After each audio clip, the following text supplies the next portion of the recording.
Hi mga ka-Asialink! Ako si Leah Yap, your host, and welcome to another episode of Asialink TV kung saan tunay na kwento ng sipag, tiyaga at tagumpay ang ating tampok. Ngayong araw, makikilala natin si Maylen Manalo, isang businesswoman na nagmamanage ng ilang residential and commercial rental properties. Habang active din siyang nakikipag-partner sa mga direct selling companies. From handling tenants to growing her network in sales, she's proof that with the right mindset, kayang-kayang damihan ang mga oportunidad. Kung naghahanap ka ng inspirasyon to diversify your income or build your own small empire, this is the episode for you. Tara, pakinggan natin ang kwento ni Maylen, paano siya nagsimula, ano ang mga hamon na dinaanan niya, at paano niya binuo ang isang matagumpay na multi-income business life. Let's go!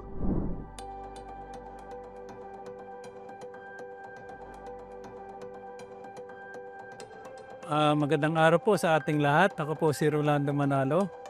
Dati pong OFW at kasalukuyang nagme-may-ari ng isang commercial space dito sa aming lugar. At sa ngayon po ang aking trabaho ay nagre-real estate.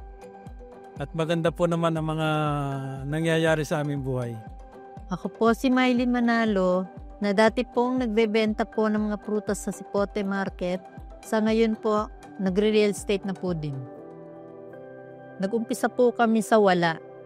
Talaga pong wala kaming pinagkukunan. Kaya po nagtindahan muna kami. Isinangla po namin yung owner namin sa lending para po magkaroon kami ng puhunan. Wala naman taong nangangarap na hanggang doon lang. Ang isang pamilya lumalaki at kinakailangan naman talaga pinansyal.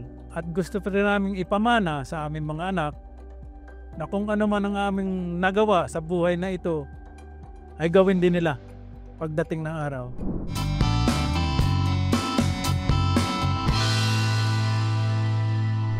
Hi mga ka-Asialink! Ako si Rowie De Guzman at today's pro tip ay tungkol sa tamang business structure para sa small and medium enterprises.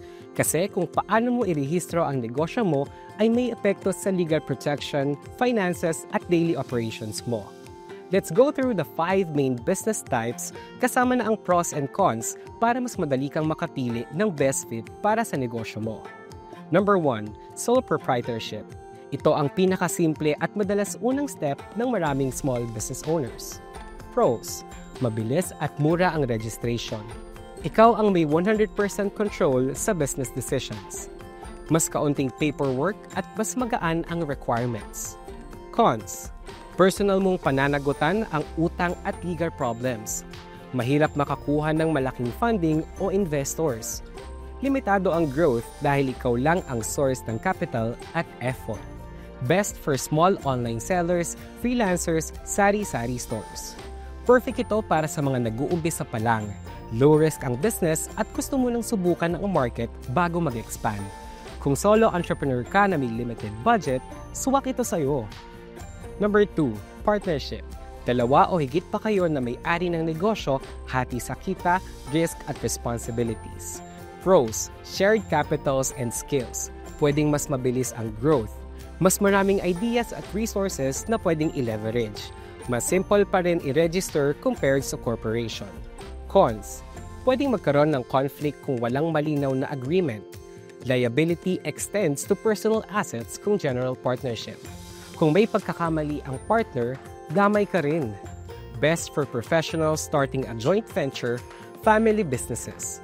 Okay ito kung may business partner kang pinagkakatiwalaan, lalo na kung complementary ang skills nyo. Swak sa food stalls, creative studios, o service businesses run by friends or family. Number 3, corporation. Ito ay isang legal entity na hiwalay sa may-ari, kadalasan may 2 to 15 incorporators. Pros, limited liability, protektado ang personal assets mo. Mas madaling kumuha ng investors o additional capital. Ideal para sa long-term growth and expansions. Cons, mas mahaba at mas mahal ang registration process. Kailangan ng compliance sa SEC, BIR at iba pang government agencies. Mas maraming dokumento at mas formal ang structure. Best for businesses aiming to scale and expand. Best ito para sa mga seryosong entrepreneurs na gustong lumaki ang operations o kumuha ng investors. Ideal para sa franchising o kung may plano kang magbukas ng multiple branches. Nung kami po ay nagsimula, ako po ay kasalukuyang kumakandidato. Siguro swerte kami sa isa't isa dahil mayroong magandang future. Sa totoo lang, nang kami nagsimula ulit kami sa wala. Zero talaga, zero. Kami merong isang rice cooker, doon na lahat. Sinaing, kaprasong ulam. Hindi po ako lumapit sa magulang ko, hindi rin po ako lumapit sa nanay niya. Talaga pong nagsarili kami. Talaga po nga pinakakain niya sa akin ay malunggay lang po na may bawang. Yun po ang sabaw lang ho ng ulam po araw-araw. Kasi against sa akin ng parents niya. Against sa amin. Against din sa kanya ang parents ko. Kaya nagsikap kami ng amin lahat talaga. Itinaguyod namin pamilya, kami lang. Bumili po kami ng bulok na kotse dahil konti lang talaga yung pera namin noon. Sa kagustuhan po namin na magkasasakyan. Kada gamit sira. Kada gamit ganun. Ang kinikita namin halos doon na napapapunta. Kaya naisipan namin yung Asialink talaga na kumuha ng medyo brand yung sasakyan na talaga namang garantisadong walang sira, walang depresya. Kaya naisip po namin, sa Asialink po kami lumapit. Bigla naman pong meron silang adventure doon na naka-display. Kaya gustong gusto ko po yun.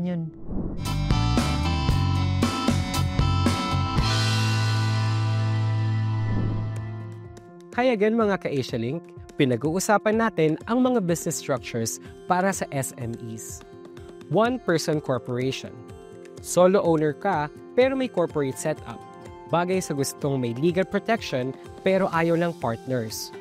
Pros, legal entity na separate sa'yo, so protected ka. May full control ka sa business decisions, limited liability kahit solo ka lang. Cons, mas complex kaysa sa sole proprietorship. Kailangan pa rin ng SEC registration at reporting. May restrictions depende sa industry o capital size. Best for serious solo entrepreneurs. Perfect ito kung ikaw lang ang may-ari pero gusto mong mag-level up with better protection and structure.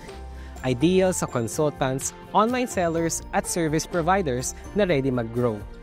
Number 5, cooperative. Pagmamay-ari at pinatatakbo ng isang grupo ng members with a shared economic goal. Pros, equal benefits sa lahat ng members. May tax incentives at government support. Pinapalakas ang community participation at shared responsibility. Cons, mabagal ang decision-making dahil collective governance. Kailangan ng active participation ng members. May risk kung kulang sa transparency and structure. Best for community-based businesses, farmers, transport groups. Maganda ito para sa mga livelihood groups, farmers o transport associations na gusto ng shared ownership at mutual success. Best for businesses rooted sa community development. Recap and conclusion. Sole proprietorship, simple, solo setup, pero mataas ang personal risk. Partnership, shared work, shared risk, ideal kung may kapartner kang maaasahan. Corporation, big potential, strong protection, pero mabigat din ang compliance requirements. OPC, solo pero corporate level. Perfect sa gustong mag-level up solo. Cooperative, sama-samang pag-unlad para sa mga group-based na negosyo. Ako si Rowie de Guzman mula sa Asialink at reminder ko lang sa inyo, piliin ang structure na tugma sa goals at growth plan mo. A strong foundation leads to a stronger business success. Tuloy lang ang pangarap mga ka-Asialink. Sa totoo lang, talagang napakalaking biyaya sa amin ang adventure na yan. Yung sasakyan na yan ang galing kay Asialink. Lahat halos nang umuwi galing abroad, mga OFW at saka umaalis, ako ang inaarkila. At inihatid ko sa airport, sinusundo ko sa airport, talaga namang sabihin natin na napakaganda ng kinikita ko dyan. Kaya nga tuwan-tuwa kami sa sasakyan na yan eh. Kumbaga parang siyang aming shock absorber. Mahabang panahon, halos ngayon ay maglilimang taon na sa amin yan. Pero talagang napakaayos pa niya at nagagamit namin sa aming negosyo. Kahit sa real estate namin, siya pa rin ang ginagamit namin. Napakalaking tulong po sa pamilya po namin ang makita po namin si Asialink. Kasi po, nagkasasakyan kami ng maayos. Naka-loan pa kami ng Kaski Asia Link, nagkasasakyan pa rin kami ng panghanap buhay, nakapagpaayos pa kami ng paupahan. Yun po ang masasabi ko kay Asia Link. Malaking tulong po sa amin. At yan ang kwento ni Maylen Manalo, isang negosyante na marunong magpakatatag, mag-diversify at magpalago ng kinikita sa pamamagitan ng property rentals and direct selling. Ang kwento niya ay paalala na hindi kailangan tumigil sa isang source of income. With hard work, diskarte, and willingness to grow, pwede kang magtagumpay sa iba't ibang larangan ng negosyo. Salamat sa pagsama sa amin mga ka-Asia Link at sana'y may natutunan at nakuha kayong inspirasyon mula kay Maylen na pwede niyong dalhin sa sarili niyong business journey. Hanggang sa susunod, ako si Leah Yap. At ito ang Asia Link TV, kung saan bawat kwento ay patunay na kaya mo rin. Ingat at asenso pa more!